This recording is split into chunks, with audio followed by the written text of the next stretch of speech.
You want me to start from the beginning? No, Was I kind continue. of wandering? No, just continue from the last part. Um, A group of people from Pakistan are helping you. A group of people from outside Pakistan are helping you. yeah, and we've also got 70 employees from here in Pakistan.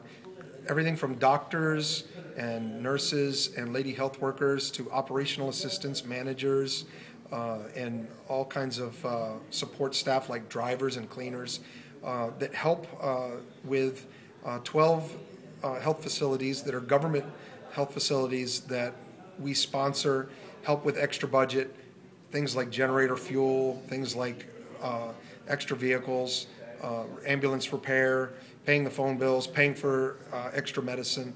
And we have a community insurance model that we've started in the last year for the people to start internally funding and having trustable mechanisms to have that money be used for the community's healthcare needs, which will help them, help empower them to not be so dependent on an outside charity to keep their healthcare running, but actually builds a public-private partnership between the community and the government and the charity.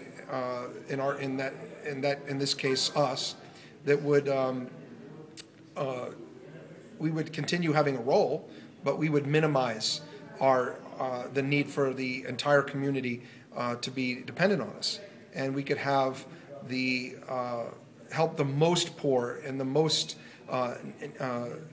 desperately people in desperate situations, like mothers who have a lot of children and maybe their husband died in the earthquake, or children that were handicapped by injuries sustained in the earthquake or in some other type of mishap. And we can concentrate on those who really can't afford this program if we have the rest of the community who can afford help with the cost of health care. So last year, when the SWAT crisis happened after the Taliban and Pakistan Army conflict in SWAT, a lot of the people displaced by that conflict came down to District Mardan and were living there. So we partnered with Healthcare Trust. We worked with them, again, supplying medicines and medical teams to help the people that were living in tent villages or in schools or people's houses in Mardan. And we, earlier this year, were in Haiti for 2 months. I was there for 2 months. Our mission lasted 3 months there, a medical mission which brought 200 Pakistani American doctors and 100 other doctors down to Haiti to help with the efforts there. And of course, this year we've had these terrible floods in Pakistan.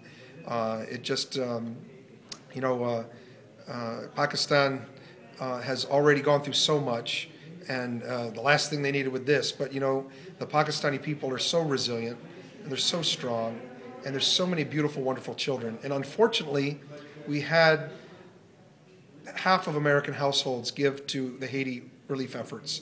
And because of donor fatigue and other disasters and the oil spill and all these other things, certainly that had an effect by the time that the floods happened. But there's also been the effect of very few Americans that are not of Pakistani descent, very few giving to the Pakistan floods because Pakistan is so demonized in the media. Unfortunately, we hear, as Americans, 2% of the truth about Pakistan 100% of the time. I've been living in Pakistan for 5 years, without security, without any budget for security, running around Pakistan all over from big cities to small villages. I'm not hiding who I am. I'm not engaging in any type of behavior to hide or to disguise who I am. I'm clearly an American. I've been out in the media. I've been out in the public. And yet, in 5 years, I haven't had to spend even a single dime on security. There is so much about Pakistan that, and its relationship with America over the last quarter of a century, that Americans aren't aware of and don't understand. But the thing that they don't understand most is that there are beautiful, innocent children here who have never been terrorists, never will be terrorists, families that are wonderful, decent people that are just trying to live their lives as farmers or shopkeepers or government servants. And our media has demonized the whole country and all of its people. And that has had the effect of people in America not giving as much as, say, they have given for the Haiti earthquake. It's a shame. It's hurt innocent people. And what I want to do with my 5 years experience working in Pakistan is not only help people in Pakistan with my organizations, but let people in America and other parts of the world who don't understand the full truth about Pakistan, don't understand why things are the way they are in Pakistan, and why Pakistanis are in the situation that they're in. Yes, there's internal corruptions. Yes, there's internal problems. But they've also been in a unique geopolitical situation where empires and interests and mountains and plains meet, religions meet. There is a crossroads of the world here in Pakistan, and it's strategically and geographically located, and this location makes it one of the most important nations on the face of the earth. And obviously, we as Americans need to know the truth about Pakistan. If we know the truth, the full truth, then we can make decisions and we can understand better and make better decisions about how to help Pakistan, what to do about Pakistan, as a nation and as individuals. And I think Americans are great to respond when they are given information that they didn't know before. So I don't think that America is ignorant because Americans are stupid. I think Americans are ignorant to the problem because our media has not told them all the stories. They hear the stories of the bad people, the 2%, and those stories are important, and they affect a lot of lives. But we also need to understand the story about Pakistan in proportion. So that's kind of what I'm trying to do. We have as a musician all my life, having gone to disaster relief work after 9/11. I was supposed to play a performance in New York City. It was scheduled for the 12th of September. It never happened. And that put me on my life on a different track, where I ended up doing more disaster relief work. Been in Hurricane Katrina, the tsunami in Sri Lanka, and at 9/11, and in Pakistan, and in Haiti. And the experience of my relief work has taken me away from my love of music and the life I had before as this carefree wandering minstrel going around the country having fun playing music. And in terms of my music, I've found a way here in Pakistan to use my music to try to do some good for the world. And that's through an initiative called Sonic Peacemakers. And I was able to enlist the support of people like Dr. Mark Levine in the University of California, Irvine, Lanny Cordola, a producer who's played with the Beach Boys and so many other bands, and has worked with Guns N' Roses, and is now recording with some of the ex-members of Guns N' Roses and other big stars from America and musicians from America, partnering with Pakistani musicians like Atif Aslam, who is easily the most popular singer not only in Pakistan but in India as well, and many other great singers like Shahzad Roy, Strings, Ustad Fateh Ali Khan, and the list goes on and on.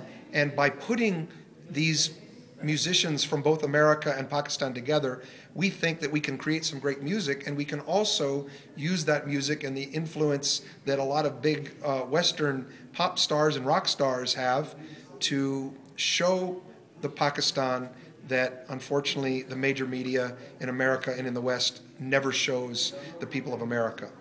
The people of America are confused. They don't know why things are the way they are in Pakistan, and they're presented with a biased view.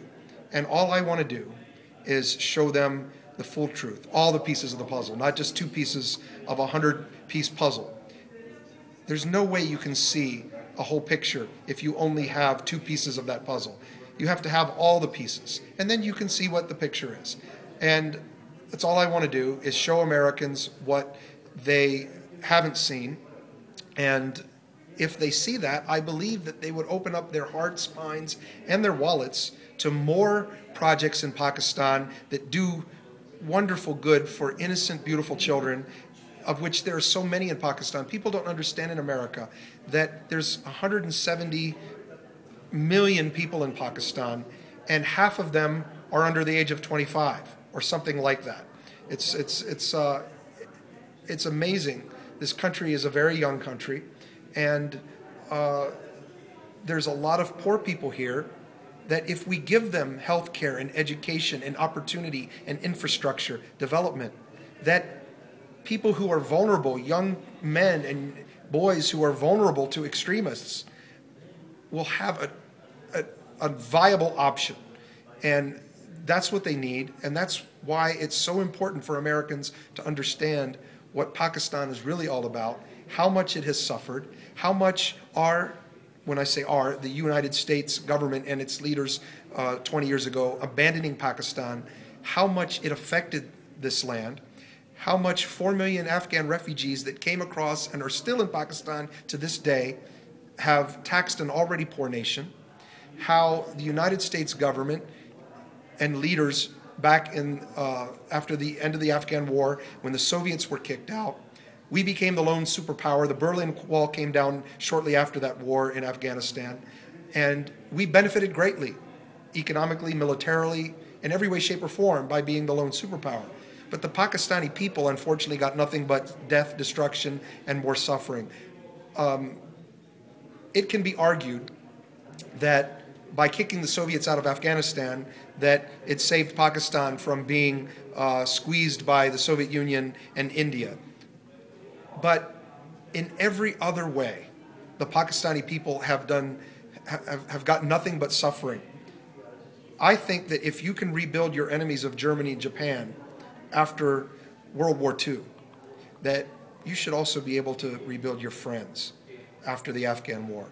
And I think that by leaving extremists that we planted here, because Osama bin Laden and all these guys are who the U.S. government and the U.S. leaders planted here to help fight against the Soviet Union. Then we invited young men from all over the Muslim world to come fight against the Soviet Union in Afghanistan.